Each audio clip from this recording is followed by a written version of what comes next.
Okay,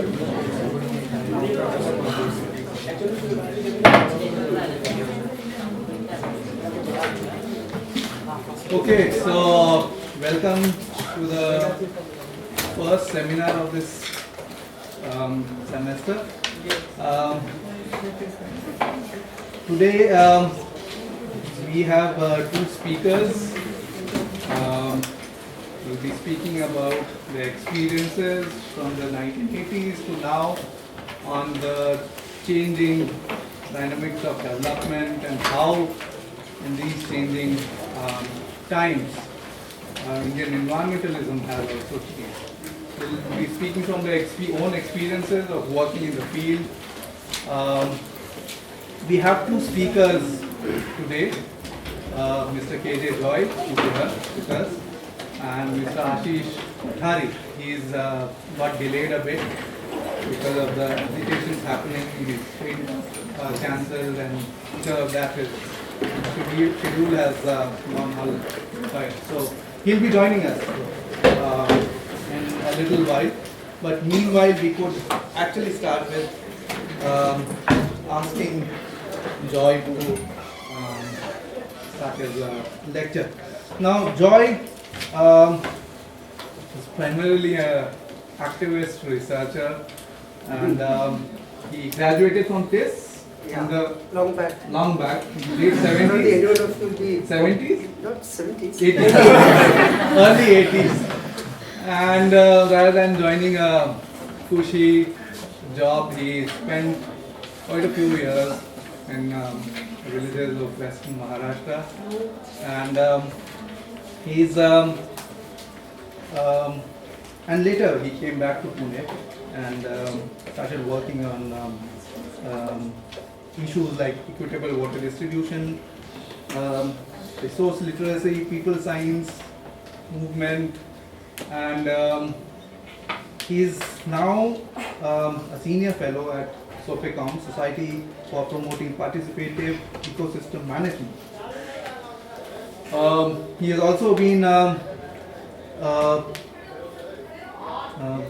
Fullbright Scholar at the University of California, Berkeley, and he has several books to his name. The most recent one is A Million's Revolt in the Making, Water Conflicts in India, which he co-edited. And that forum, actually he's created a forum on water conflicts, which is still working on a lot of issues, and has several other books. So Joy will speak on his experience on working on in the water sector. And we'll wait for Ashish to come. Meanwhile, you can. Thanks, Praveen, for giving me a chance to interact with so many youngsters on some of the issues at the interface of environment and development. In fact, the way we planned the whole session was that Ashish will provide a larger framework in terms of looking at environment and development, and then I might pick out something related to water, because that has been my area of primary work, both as an activist and what was more research and writing we do. I am not a big researcher, or in a formal sense of the term. So I was wondering how to pitch the whole discussion. So I did prepare something and came with some notes and things, but I think I might keep it aside for the time being. But I think because Praveen was saying that probably you have quite a few formal sessions about environment, development, governance issues and things. So probably he was saying to pitch it more experiential to some extent. So what I'm planning to do is that whatever I picked up on the way, both as an activist working with people's movements in South Maharashtra primarily. Then later, when we started this small research-based institution called Society for Promoting Participative Ecosystem Management, which is a collection of earlier activists and also some of the people who have been working on policy issues primarily related to water and bit into renewable energy and other type of things. So whatever we have collectively learned in the process. And probably towards the end of it also, and also this Forum for Policy Dialogue on Water Conflicts in India, which is basically working on different type of contestations and conflicts unfolding in the water sector. So it's a larger network, about more than 300-400 people who are both academic as well as civil society institutions and individuals who have been engaging with conflict issues. And in the last 8 to 10 years, we have been able to provide, come up with a lot of literature in terms of case studies, compendiums, and present one of the larger books is this whole water conflicts in India, a million rivers of the making. In fact, Praveen himself has an article on that in that collection. So probably, I would pick on that, and you can stop any time, whatever type of questions or clarifications you have, you can keep it more of an informal conversation. My other friend, colleague Ashish will join us. I'm sure probably you might all want to listen to him much more than what I have to share and talk and things, but I think he will be here in about half an hour time. I think I would make a distinction between what happened before the 90s and what's happening after the 90s. I think 90s do indicate some type of watershed in the entire, I would say, environment, development, economics, and various other type of realms in the country. And I'm sure all of you know that the whole reform thing which took place in the early 90s. We all call it as the LPG regime, liberalization, privatization, globalization, which I think has changed the discourse quite a bit. Discourse in the sense of not only grassroots action, but I think in the policy, legal, institutional setup, I think there are a whole lot of things, because I'm coming from my own experience in the water sector, but I find even the other sectors, whether it is land, forestry, or other type of primary sectors of the economy, we find that there's a lot of radical shifts that are taking place. So when I joined the movement after my whatever the studies I did in PISS, back in '82, that was a time Mumbai was actually, basically a working class city. In the 80s, still 80s, Mumbai was a working class city, but now the face of Mumbai has changed. That was the time when the Datta Samant led, strike in the mills was taking place, and as students, like many of you also, we also were supportive of the strike and type of a thing. So I think once the whole strike got prolonged, the workers could not live anymore in the city, and they all shifted back to the villages. In fact, the textile workers come from two geographic areas in Maharashtra. One is the Konkan side, that is the whole high rainfall Western Ghat region, where the landhold is very fragmented and type of things people can't account of living, and they all migrated to Mumbai. In fact, they are the most militant class of working class from the Konkan side. The other section came from what you call the southern Maharashtra, where much more of a drought-prone region. If you look at the landholding pattern and type of thing, you find that most of the people do hold land. 5 acres, 10 acres and things, where land is not the main constraining type of a means of production or resource, but it is more of the water access and things. So a whole lot of striking workers went back to the villages, and there was an interesting effort to have a worker peasant alliance and things. A lot of the leadership of the movement in Mumbai shifted to the rural areas, and with that I also packed my bag and went to live in the villages and things, and we tried to organize support for the striking working class and things. Now, though most of these workers did have land in the villages, and that was also the whole prolonged, drought years, and most of these people got absorbed into the employment guarantee scheme sites. In fact, Maharashtra was the first state which had a very progressive legislation late in the 70s, we called the employment guarantee scheme, where about 50 people, if they sign and give a memorandum to the Tahsildar or whatever type of that, they are supposed to give work and basically provide work during the drought type of thing. So most of these workers got absorbed in these sites and things. So the early phase of the movement was trying to get the workers' demands, like getting work in time, getting wages in time, and EGS sites used to be the places of corruption in terms of, because the whole wages is to be decided according to the type of work to be done. If it is a soil type of work, then you have a particular rate, and if it is more of a hard murum or hard rock and type of, you have much higher rated things. And these were the places where the engineers and people used to manipulate on type of thing. So one phase of the work was to get the type of mandatory provisions under the act for the workers and things. Second was that we also tried to change the whole character of the EGS work. Basically the government is only give what you call stone breaking and road construction. Now, stone breaking was a type of a punishment given to the prisoners during the colonial times.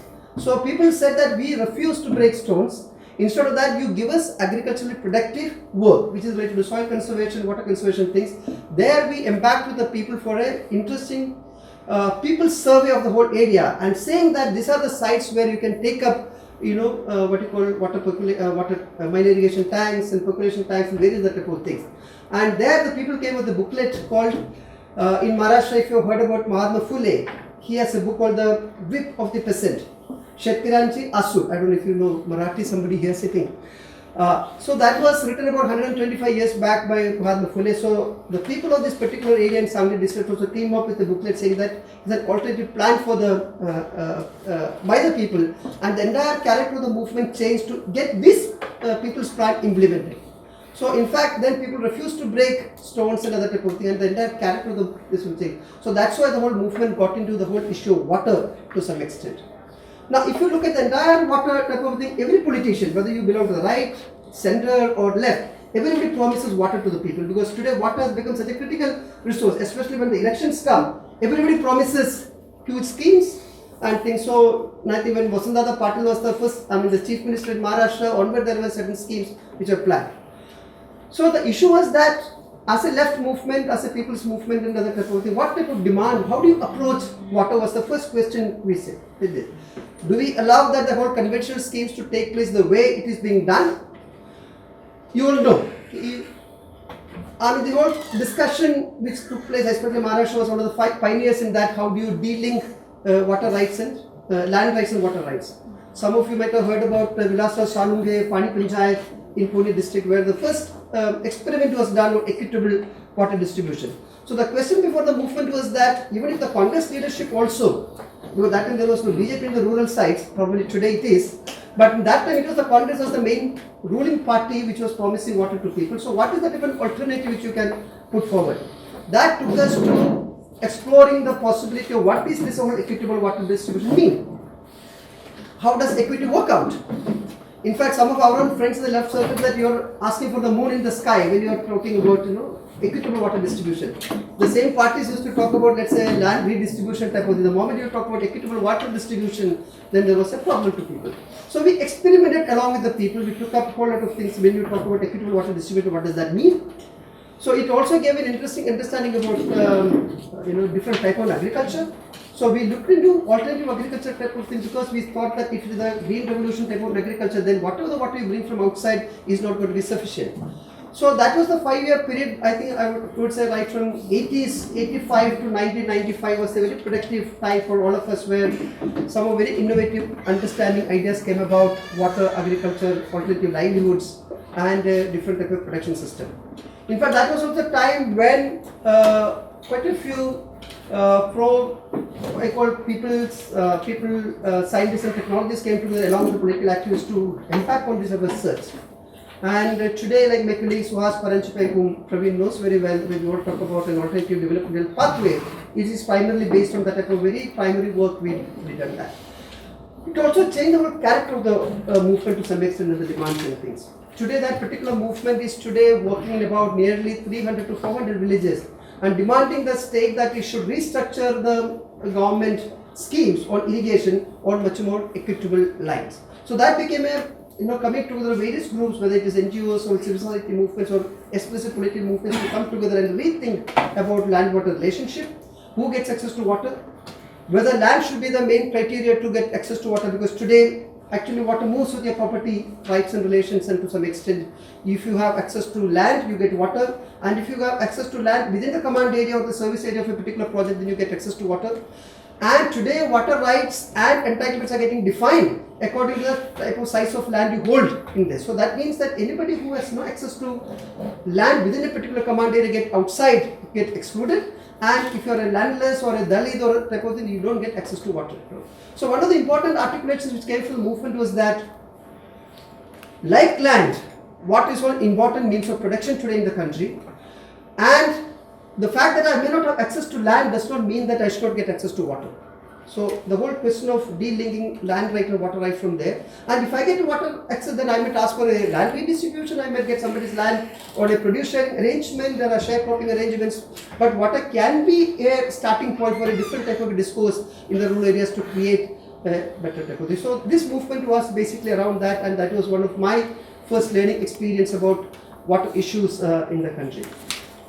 So we tried to restructure the schemes and type of thing. We fought against the government and things, and some of the things are now getting implemented. And I would say that if anybody would like to visit South Maharashtra, there's a live movement or equitable access to water. I can put you in touch with them and spend some time and try to know what the type of discussion and issues are taking place and things. The second, I think, important issue was that in the early 80s, there was a bit of a polarized discourse around water. I am sure many of you know about Narmada Bachao Andolan. Is it right? Yeah, I am sure most of you are following the whole discourse around the whole movement, massive movement or very intense movement against Sardar Sarovar project on the Narmada river. In fact, till then, generally the whole mainstream discourse was that, what Nehru said once upon a time, that dams are the temples of modern India to some extent. The whole question of modernity in India was associated with large water projects, or we also used to call the hydraulic state to some extent, where water has been the main type of thing. So the entire up to 90s was basically building larger and larger water infrastructure and things. The whole movement was on rehabilitation issues. In fact, we are also part of the Project Affected People's movement to some extent in Maharashtra and things. And basically the demand was, we were not questioning the whole nature of the project itself. I think mainly it was trying to say that, okay, in Maharashtra we have a project affected, rehabilitation package which is there for land and other type of civic amenities to be given in terms of rehabilitation thing. So the main focus of the whole movement till then was basically getting a good rehabilitation package. But I think the departure point with the Narmada movement was that it brought in a whole lot of other questions. Basically started question, I mean the movement also started on the rehabilitation front. I think before the formation of the Narmada Bachao Andolan, the earlier form of that movement was much more restricted to demanding a proper rehabilitation package. But I think after the Morse Commission and I think before the WCD was set up and the movement shifted its demand. In fact, they were also part of our experimentation, which I mentioned in the beginning, trying to say that what is equity and what are agriculture and things. Even the NBA activists also part of our larger network of experimenters and things. But somewhere they shifted the stance, saying that they took a no dam stand. For whatever the valid reasons they had.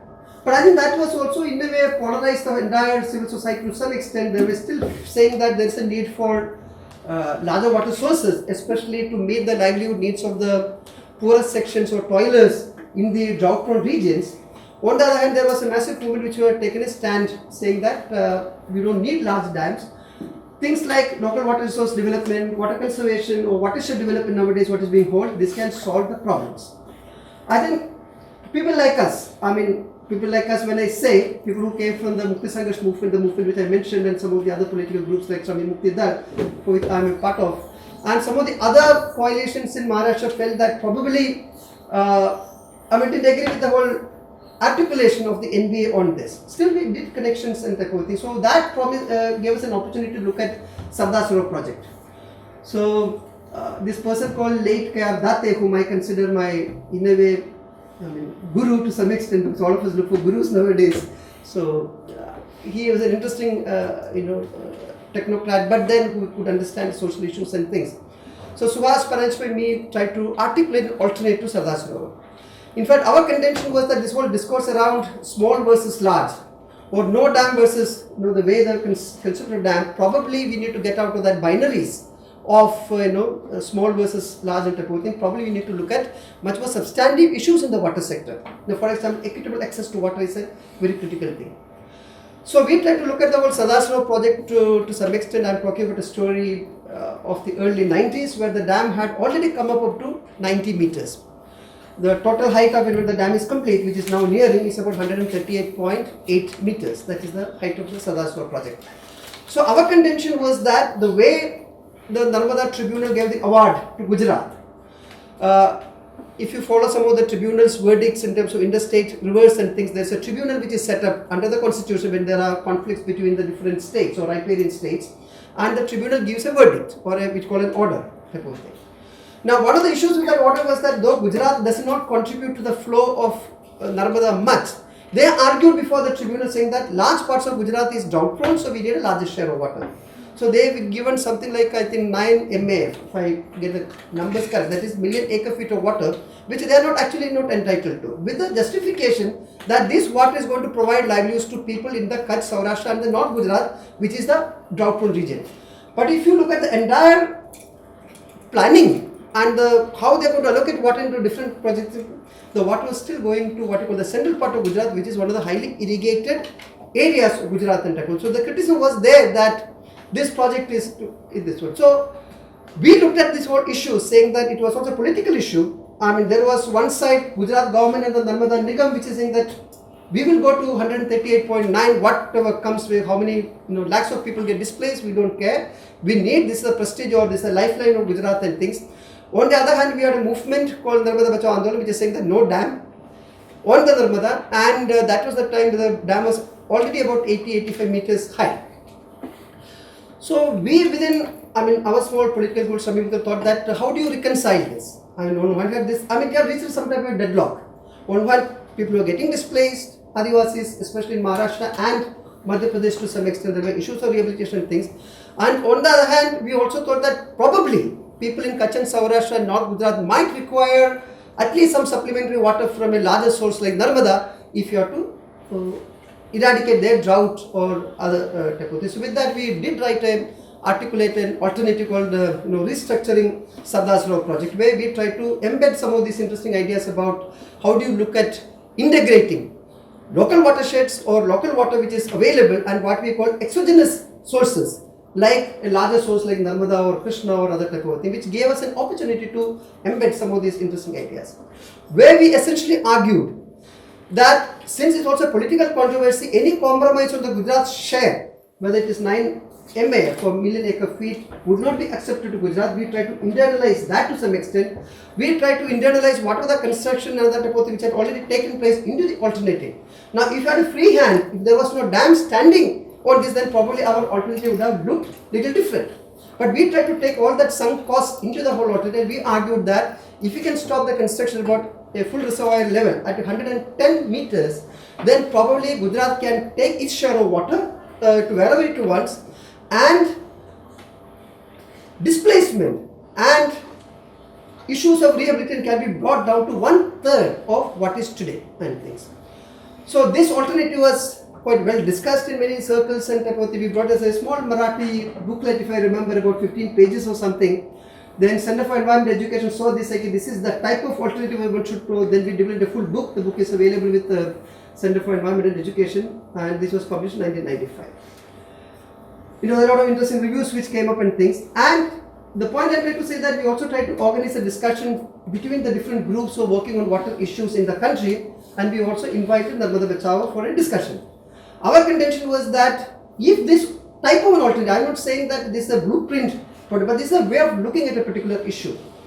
And along with that, we also said that whatever water which is there, so we also try to change the whole character of the dam instead of saying that it's a full, otherwise the mainstream understanding of a dam is that you have a huge structure and the entire water you need is stored as one storage, which is much more destructive and type of thing. Instead of that, we are saying that if water is going to be delivered to different parts of Gujarat, then you can also create decentralized storages there. And we also did a study of the water type of mine irrigation tanks there or other type of smaller structures which is already available, where this water can be diverted and stored and things. So you don't have a districtic type of a storage in one place, you can decentralize that storage across. Second issue we said that was if people are to get access to exogenous water to Narmada, then some type of equitable access to water need to be worked out. And so there are different type of conditionalities we try to work out and things. We also try to speak that the cost of the dam and the project would be much within the type of project parameters which are there. And also we gave a third part of the whole type of thing, how this can open up a sustainable prosperity pathway. And I would suggest if you have the time and the inclination, you should look at that book to some extent. It gives a different perspective on how to look at water and other things, and it's very embedded in the whole large and small controversy and things. But the issue was that when we invited the Narmada Bachao Andolan for a dialogue, saying that if different groups can put together their strength behind an alternative, then probably we can have a much more positive impact on this. The larger point here is that very often the movements are organized on a negative flank, saying that we don't want this, we don't want this, we don't want this dam and type of a thing. But unless the toiling people also involved in articulating their own alternatives, it's not that they don't need water. But if you don't want such a sort of project the way it is being designed today, then what is the type of alternative which you think? And I think when we talk about in a larger social transformative politics, or what we call a developmental politics, then it's also important that we involve the toiling masses in articulating different alternatives to the state, so that you can also play hegemonic politics vis-a-vis the type of politics the state plays. Otherwise, our movements always is on a negative plank. It has an important role. Some of the destructive projects have to be resistant, but along with that resistance, if we can also bring in what do the toiling people want, involved in the planning, then that becomes a much more of a change the mindsets and other type of the toiling people. In fact, very interesting slogan which I think Shankar Bhuvan Yogi gave in the 80s when we were organizing workers in Chhattisgarh area was that Sangarsh or Nirman. I think that is the type of a plank which many of us took that time, and saying that along with resisting some of the destructive content and destructive type of project, then probably we need to articulate people's alternative, toiling people's alternative to take on the state. But unfortunately, NBA did not agree to the alternative. They said that first they said it's a compromise and various other type of thing, but also they said that okay, this seems to be one of the best alternatives which has been formulated, and if the state calls for a negotiation, then probably we would support that. So anyway, the alternative died there itself, because unless NBA supports that type of effort, probably we don't have too much of a this. We tried to take the alternative to Kutch and Saurashtra. There was a lot of goodwill. We had, I think, a negotiation with Sharad Pawar when he was the chief minister, and so we tried to take that alternative different type of thing, but did not work. Later, the whole case went to the Supreme Court. You know that the Supreme Court gave a verdict saying that the Nigam can go ahead and complete the whole dam, only that you construct 5 meters at a stretch and see that the rehabilitation is done and things. Today, the dam is standing at about 120 or around 120 meters. That the construction phase is over, you have only about 18 meters left, which is supposed to be a gate to be put on this. Now, in fact, there are interesting discussions which is taking place between NPA and Mothership saying that can we at least do away with this 18-meter gate so that still submergence can be brought down. So what I'm saying is that in the environment movement or this type of struggle, there have been different opinions and type of a thing, but probably if you had come together that time, then it would have unfolded a different type of story around Narmada to some extent. I'm not saying that the movement did a wrong decision that time. I think each one makes their own judgments and type of a thing, but then probably there are also occasions we need to stand back and see, because struggles against big dams is not one-point struggles and type of thing. There are, like what Lenin used to say, one step forward and 2 steps backward type of a strategy sometimes we need to take so that you have a much larger role to play. So I think that is also an era in the 90s or early 80s. We brought in the whole issue about large versus small to its head. Narmada movement brought in a lot of substantive issues and things like the first time I think a struggle could force the World Bank to withdraw from a project and things. So that we thought. Then the WCD, that the World Commission of Dams came up, which gave a very different framework to look at projects and things, the whole large projects. But we thought that the World Bank and international financial institutions would take a step backward in terms of funding large projects. But in the 10 years we have seen that World Bank is back into the business, supporting larger projects and other things, and with the climate change discourse, hydropower is seen as a green energy, clean energy, cheap energy type of a thing in discourse today, and a whole lot of hydropower projects are getting rationalized. And northeast of India is a good example of that. If you look at Arunachal, for example, if you look at Sikkim, and I think Arunachal alone is going for about 56,000 megawatt of hydropower projects.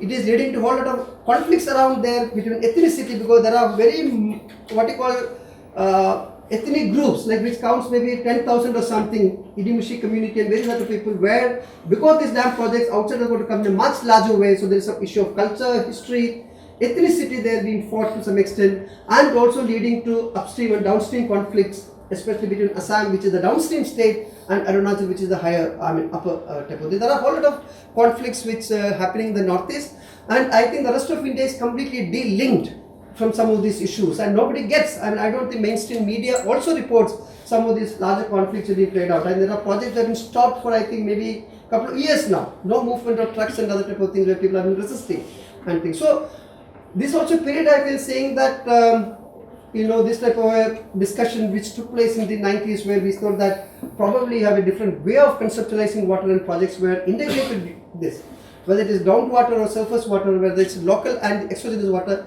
can be brought together, which can reduce destructive content of the whole project to make it open up a different pathway.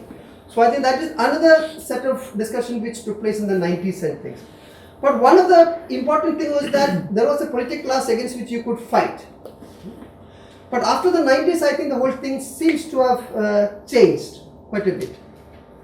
Now, that is reflected in the whole lot of policies which are there. And this is not only about the water. I think many of the other sectors also have gone through this type of a change which you find. Now, I would say that there are 3-4 type of things which are taking place in the water sector. One is, main thing is the whole institutional restructuring which is taking place.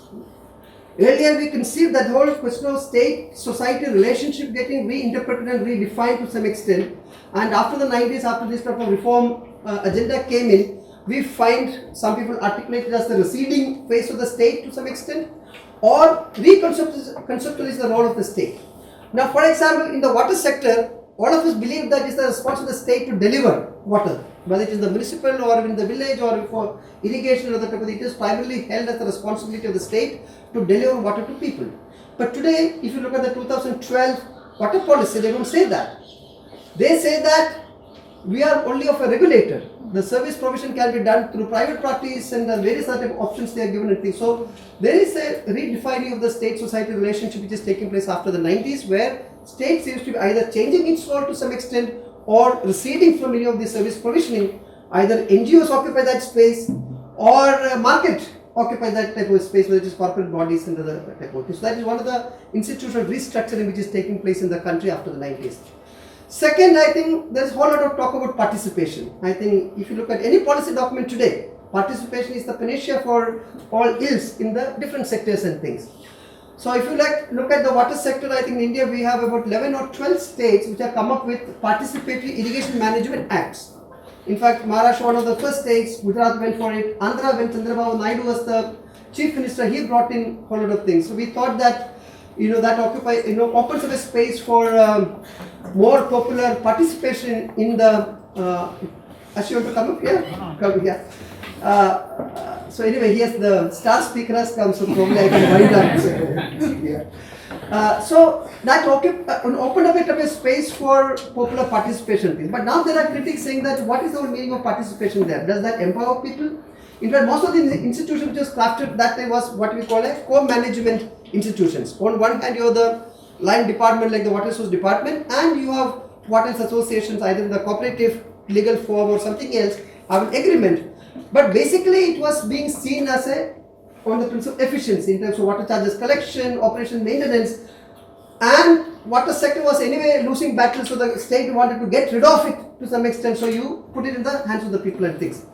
There are only very few examples where participatory irrigation managers seem to have made a difference and things. Otherwise, it is basically trying to wash your hands off from the state, so that the state can tell, okay, it is your own now, you're doing it and things. But there are some interesting examples in Maharashtra, for example, with which I have been associated with, where the same instrument have been used by people for much radical options, either to further equity to some extent. In fact, the movement I talked about in the beginning, the South Maharashtra movement, is bringing in even landless people as members of the Water Association. They fought for it and they got it done. Or in Nasik district, where the milk factories are being produced called Ozar. In fact, you find there an interesting set of cooperative water associations where they are bringing even private wells under the AMPIT or the type of the water association, and farmers paying for taking water from their own well to the collective, saying that this water which is coming is basically because efforts of the collective action type of thing. So there are interesting examples.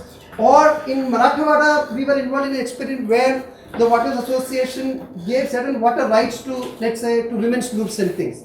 And that opened up a very different type of a pathway for development and type of a thing, where women got access to water and they negotiate with the landholders, got access to land, and that opened up. So what I'm saying is that though the PIM was in the mainstream, did not deliver what it promised, something like even watershed development, and you only find certain few examples here and there, we seem to have brought in some difference to the people's life. But similarly, in PIM or the participatory irrigation managers, we find that there are examples which actually bring the potential of this type of thing. It is up to the movements to take this thing and bring it out and things. The third, I think, important thing which brought the reform was that in terms of institutional it opened up space for the private parties. Now, if you look at some of the policy documents, and Maharashtra leads the whole bunch of states where they brought the whole reform in a big manner. The big ticket reforms came through 3-4 acts. One is the Participatory Irrigation Management Act in 2005. Maharashtra was the first state which brought in independent regulators in the water sector. Till then, we had only independent regulators in the electricity sector or telecom sector or other type of service sectors. And water was brought in 2005 in Maharashtra. We also had a 2003 water policy which also talked about privatization, things where private entities are allowed to do planning at basin scale as well as implement projects through incentivization. The first time privatization in a way became, I mean, we had the Shivnath river case earlier where a source, 15-kilometer river was given to radial company to some extent on a what you call build, operate and transfer type of a principle, and there was a massive movement against that and type of thing. But in 2000 onwards, you find policies actually getting, in terms of privatization. Interesting, we talk about two types of private. One is what you call a source privatization or a water right privatization. And the 2005 Maharashtra Water Regulatory Authority Act also talks about independent entitlements. And these entitlements can be sold. What you call tradability of water rights was brought into Indian context for the first time, which otherwise you hear about Australia and Murray Darling and various other type of basins, which is supposed to be the showcase examples for whole lot of our water bureaucracy today. And for the first in Maharashtra, we talk about tradability. I think there's a movement which is resisting that. And the 2003 water policy Maharashtra also gave second priority to industries for the first time in the country. Otherwise, usually it is domestic water, then followed by agriculture, and then industry or other type of uses. But you find industries taking over. So it also points out to the type of reforms and other type of thing. And industries as the main route for 7% and 8% and 10% growth rate we are talking about and things, which has a large implications for who gets access to water and things. In fact, the second point which I want to bring is this whole question of reallocation of water which is taking place in the country today. I think this is also a post-90s phenomenon to some extent. And this reallocation of water is taking place either from rural to urban centers. If you look at any of the planning documents and type of thing, for example, whole lot of water is going into urban areas, both for urban residential purposes as well as for industries and things. Second is that the whole shift which is taking from agriculture to industry. Now, for example, in Maharashtra, there is a study by Prayas group. There is a Prayas Energy and Livelihood group, which did an interesting study in the last 10 years, the type of water reallocation which is taken from agriculture to industries. In this 10-year period, what they have found is that nearly 2,000 million cubic meter of water which has been diverted. I don't know, you have an andaz about, what does this 2,000 million cubic meter water means. Now, 2,000 million cubic meter water means, 1 cubic meter is 1,000 liters. So, 2,000 million cubic meter water means an agriculture area of 3 to 4 lakh hectares. So, it is 3 to 4 lakh hectares of land which is denied water access because this water has been transferred to urban and industrial type of uses. And when I say 3 to 4 lakh hectares, if you say that an average irrigated holding in India is about 1 acre or even at the most 1 hectare is about 3 to 4 lakh families. And if I say that a family has about 4 to 5 people, then the numbers go to millions. So what I'm saying that this type of, I'm not saying that the way the society goes when there is a shift in population taking place in the country in terms of urban, there are certain type of reconfigurations in the water sector needed. But the way you do it, now don't we have a responsibility as a society to say that people are dependent on a particular type of water use for their livelihoods, when they're denied, then probably you need to think afresh. What is the type of condition which I have to think about? So this is one of the important areas which is coming up, not only in Maharashtra. I'm sure you might have heard about the Hirakud Dam in Mahanadi, for example, which was, I think, 50s. It was inaugurated by Nehru. And the dam was primarily designed for flood cushioning as well as for agriculture purposes. The last 20 years, large scale, legal and illegal water diversions have been taking place, and there's a massive farmers movement who are fighting against that. So this whole question of water diversion taking place is not only limited to a particular state. I think the whole developmental pathway which has been chosen through industrialization or the type of higher growth rates has an impact on natural resources to some extent. There are resistance movements resisting that, trying to articulate a different type of alternative to type of a thing, what type of a, different type of water use and land use can brought in, and there are movements which are taking. And also it's also leading to a whole lot of conflict in rural, peri-urban and urban areas around access to water and things. The third issue which I thought I should flag, and maybe one or two issues and then I close for time, then you can listen to Ashish, is that whole question of pricing. I think this is another major shift which is taking place in terms of pricing, the whole rationale for pricing. We all debate still whether water should be priced or not, what is a natural resource and things, so whether it should be priced, and there are different viewpoints even among the civil society movements today and things. But the whole rationale of the state seems to be that we should go for a full cost recovery.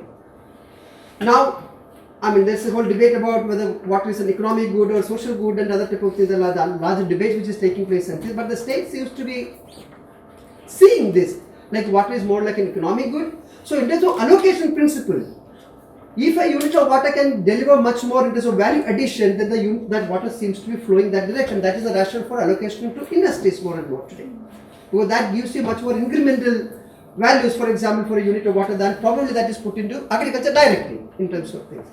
Second issue is that whether people get priced out of the system because of the type of pricing mechanism which you have and things, and where the state is saying that the entire capital cost which is sunk into whether it is building dams and canals and delivery systems and type of things should be borne by the water users to some extent. Though in terms of policy still it's not implemented to some extent, but then people like regulatory authorities are coming up to say that water cannot be seen as a more of a social good and it's not the responsibility of the state to this. Each user should pay for its own thing. That's creating a whole lot of conflicts in the rural as well in the urban areas, and along with PPPs, that is the whole public-private partnerships. I think there are a whole lot of social sections that are getting out of the whole water system, which used to be much more of a public delivery systems and things. So this is another area I think which is conflicting and coming into place. The last point which I want to make is that since the 90s is that the water sector, and I'm sure many other sectors are getting depoliticized to a great extent. Earlier the state was there to some extent, who could be held responsible, could organize movement against the state and type of thing, but because the institutional restructuring and things, probably things are changing. And there is a way saying that, okay, each one is trying to say that, okay, what is about a particular project as such. Instead of saying that, okay, where is the water sector moving? Or instead of addressing issues of allocation to some extent, which are much more hardcore political issues and things, we are only talking about a particular project, and many of these social issues are being treated as techno-management issues and type of thing and try to depoliticize to some extent. In that depoliticizing, many of the NGOs are also there to some extent. Or you are creating special vehicles like water use associations or watershed committees to be the institutional base at the village level and not engaging with the Panchayati Raj institution to some extent. There is a whole lot of a dichotomy taking place at the institutional level at different type of thing. Second issue is that any water issues we have a tendency to universalize or naturalize to some extent.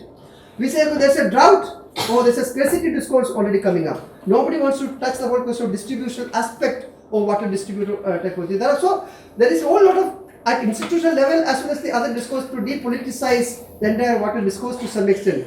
And my argument here is that unless we repoliticize the issue of right to water to be foregrounded to some extent, to see equity and other type of thing, or this whole school of environmental justice or water justice which is not picking up, especially in the Western countries, a lot of research going on, action going on around in the Latin American context and things. So unless I think we engage with the water sector issues today, the type of changes which are finding after the 90s, I think we need to take a water justice or environmental justice perspective and try to repoliticize the whole discourse once again. And I don't think larger issues like equity and various other people can get addressed. I would also say that in this repoliticization, there are a whole lot of interesting building blocks which I've been able to do. If you look at watershed development as a sector today, there are very interesting innovative experiences which are there which you can build. And there are a whole lot of small examples which are there. In fact, Praveen and me did a case study on Hivre Bazaar in Maharashtra and things where they have been able, the community has been able to regulate some type of land use, cropping pattern and access to water to some extent, just given a very different type of prosperity within that village. Or as I said earlier, in the participative irrigation management, there are interesting examples where people have been to expand the frontiers of participative irrigation management, bring in concerns of equity, gender, caste, agricultural, all type of issues and try to see, reinterpret things. Or in terms of source development, as I said in the Sadasarovar example, there have been efforts how to integrate local and exogenous so that you can go beyond the limits of both these type of systems and create a type of a thing. And there are also examples of interesting institutional innovations and things. So I think one of the important agenda in the water sector in terms of developing a people's alternative is that how do you learn from all these experiments which is taking place today, and there is vast number engage with things and try to articulate an integrated alternative to this. I think that would take our water agenda much more forward. I think with the confirmation Ashish and some of us effort, there is an interesting type of effort taking place in the country, trying to bring together people working on different alternatives, whether it is water, energy, transportation, urban, and various other. I think Ashish will talk more about it, so that we can learn from each other, we can critique each other, and also try to develop a theoretical. I mean, today the whole issue is that in the 80s and 90s, when people like me was much more full-time active, there was more debate about theory and conceptualization and transformative politics and things. Today, I think we are so fragmented into each sectoral and how do you manage a project and a watershed development and that type of thing. The larger transformative politics, this ideology or the conceptualization doesn't seem to be taking place. I think that's one area I think as youngsters you could get into it and engage some of the movements which are taking place in this. So please do stay connected with some of these efforts, and whenever you want to, I mean, you can put in your contact with some of these interesting innovations and people's movements are taking place in the water sector at least, and we can have a much more enriching relationship. So I stop here, and Ashish is there to take it forward more. Okay, thank you very much.